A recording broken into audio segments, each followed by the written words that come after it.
Carolina, Mr. Harris. Well, thank you, Mr. Chairman, and thank you, Madam Secretary, for being here and for your patience and endurance throughout this hearing. There's been a lot said about the closing of the Department of Education and the activities that are being ensued. But, Madam Secretary, I want to ask you, is education mentioned in our Constitution? I don't believe it is in terms of directives or agencies mentioned in the Constitution. Correct. Our 10th Amendment says that the powers not delegated to the federal government by the Constitution are reserved to who exactly? States. The states and the people. Yes. And my wife teaches 8th grade U.S. history, and I think even her 8th graders can piece together that if it's not mentioned in the Constitution, it must fall to the states and to the people. Sadly, some of our federal judges need to go back to the 8th grade and have that kind of class. Let me ask you this. Do you think a single district judge should be able to stop the constitutional actions of a president? Well, I certainly think that is a question now that is before the courts, and is being, I think it will be properly adjudicated. Well, unfortunately, that's exactly what happened. Judge Wan in Boston issued a preliminary injunction to stop several of President Trump's education-related executive orders, including the one directing you to take steps to close the department. So I want to take a moment just to set the record straight for the nation and ask you, did President Trump's executive order in March about closing the department ever tell you to ignore the law? No, in fact, it says specifically in the executive order to do it lawfully.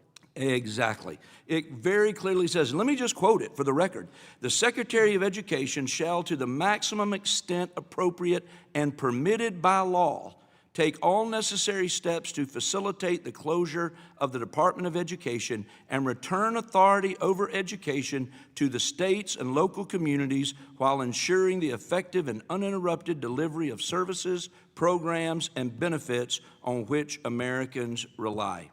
It seems that Congress is the one out of line with the Constitution in establishing a Department of Education in the first place. And I, for one, happen to agree 100% with you and President Trump that we must send education back to our states. But that process doesn't mean ignoring the laws on the books.